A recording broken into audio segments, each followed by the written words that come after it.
Ama oğlu çatı koymuşsan bravo. İkisi beni kendine. De görüm adım nedir? Güneş. Müellime sana ne öderim? Baba için danışıyorum.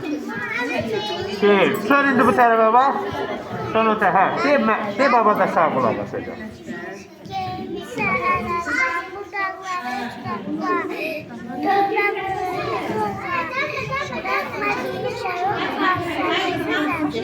Aferin. Nedir bu güzel balamızı? Nahide. Melek müellim. Nahide, hə. Müellime sana ne ödedi? Azərbaycan əskəri. De ucadan de hamı kulak assın. Ucadan de. Sen dördüncü kameraya bak. Denən, sən gələndə təzəyə el, ağır. Möhkəm, möhkəm. Sən sakin. Del.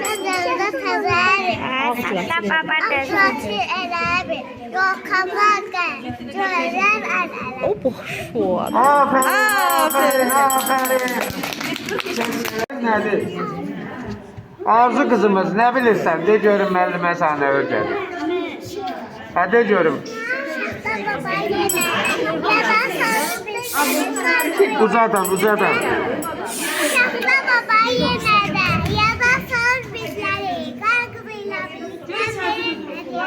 Aferin. Nereden sen bunu başlayacaksın?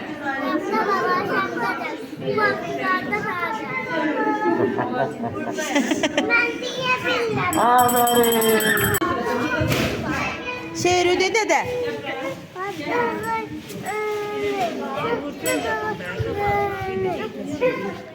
Gaz ver, gaz ver.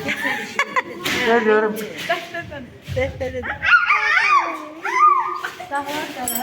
Aferin, aferin. Ha?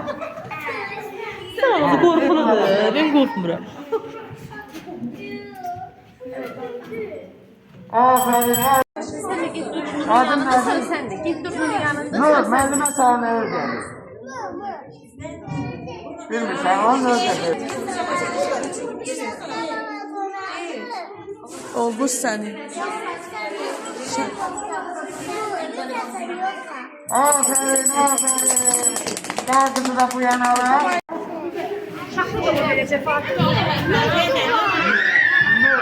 Bir dakika zahmet olmasa.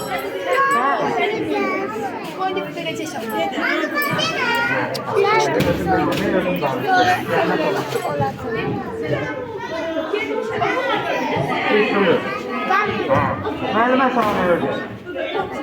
Ha?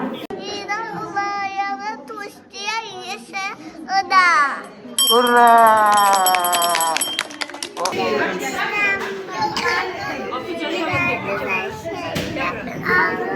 Baba elini bağırma.